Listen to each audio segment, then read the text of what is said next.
përshka që në kryet herës dua falenderoj Hodon, organizatorin, për gjithë të lodhjen ka bërë.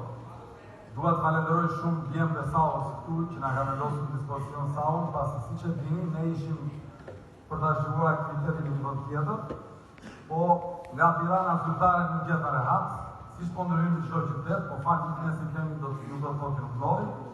Ndërhyjnë edhe në Verona dhe na ndryshuan destinacionin dhe falë pritjes së vëllezërve tanë këtu në emision.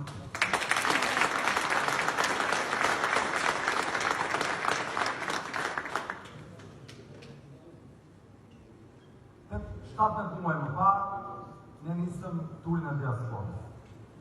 Nisëm vizionin për shqiptarët që duhet votojnë nga çdo sep i botës. Shumë mos them të gjithë në Shqipëri më thoshin Adriatik nuk do bëhet. Adriatik nuk është e mundur. Ti nuk i ke votat, nuk ke parlamentin, ti nuk mundesh ta realizosh këtë gjë. I thash dhe u thosha do ta bëjmë. Do ta bëjmë sepse kushtetuta u jep këtë drejtë. Sepse neni 45.1 kushtetutës ja këtë drejtë. Sepse kjo është një drejtë që e gëzon çdo popull në Europë dhe në Ballkan e nuk ka arsye të mos e gëzojë shqiptarët. Bravo. Shkruam një projekt ligj, erdhëm dhe u takuam vazhdimisht në çdo set të botës ky shqiptar, ngritëm frymën e depozituam në kuvend projekt ligjin, ja dërguam 140 deputetëve të cilët sipas kushtetutës secili prej tyre mund ta inicionte, por asnjë nuk e bëri, asnjë vetëm. Asnjë nga këtyre.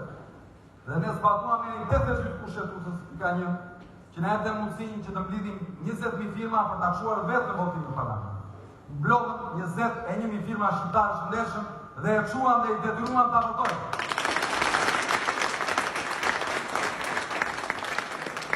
Nuk që dëshire politikës shqiptare për ta bërë, jo. Kishin 34 vite që nuk e bënë. E bënë si qetshua i Termin e Leprit, me të dyja këmbët dhe i këput, sepse e dini të shkojnë